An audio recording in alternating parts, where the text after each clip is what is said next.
menjadi rutinitas setiap tahunnya.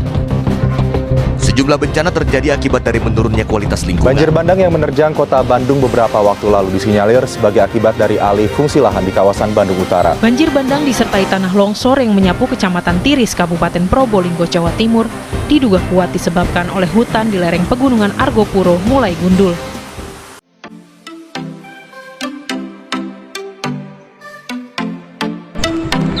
Berdasarkan Undang-Undang Nomor 41 Tahun 1999 Pasal 19, bahwa alih fungsi hutan dapat diartikan sebagai perubahan peruntukan dan fungsi kawasan hutan.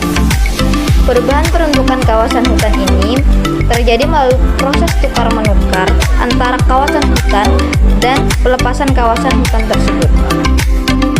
Menurut kami, salah satu dampak negatif dari alih fungsi lahan adalah kehilangan vegetasi yang bertumbuh dalam ekosistem hutan tersebut. Mengingat bahwa keanekaragaman hayati memiliki peran yang besar bagi kestabilan lingkungan, seperti tempat sumber air dan tanah, penyediaan makanan, obat-obatan, dan hal lainnya. Bagaimana pengaruh alih fungsi hutan menjadi perindustrian bagi ekosistem? Perindustrian hutan menjadi, kalau menurut saya ya, ekosistemnya pasti terganggu karena di dalam hutan itu kan ada komunitas atau ekosistem yang memang menghuni situ ya.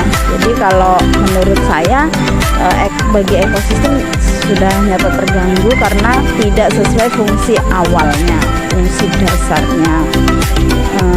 Lalu kenapa itu terjadi? Karena memang mungkin kebutuhan manusia kan hidup ini mempertahankan kebutuhan ya kan. Nah, kenapa itu terjadi? Karena kebutuhan. Terus bagaimana solusinya? Ya, solusinya diberikan alam ganti, ekosistem pengganti, misalkan binatang-binatangnya atau apa, atau jangan semuanya dialihfungsikan, itu jangan semuanya.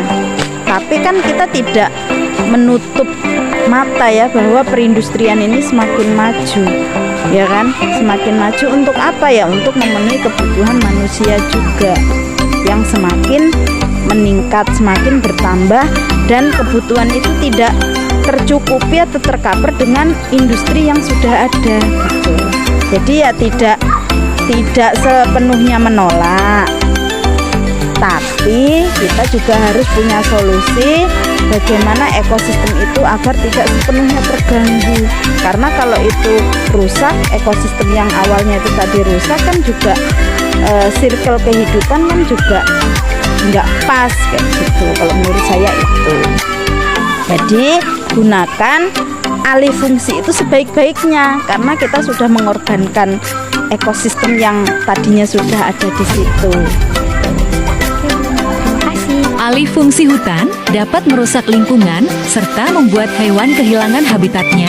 Namun tidak dapat dipungkiri manusia juga memerlukan lahan untuk bertahan hidup.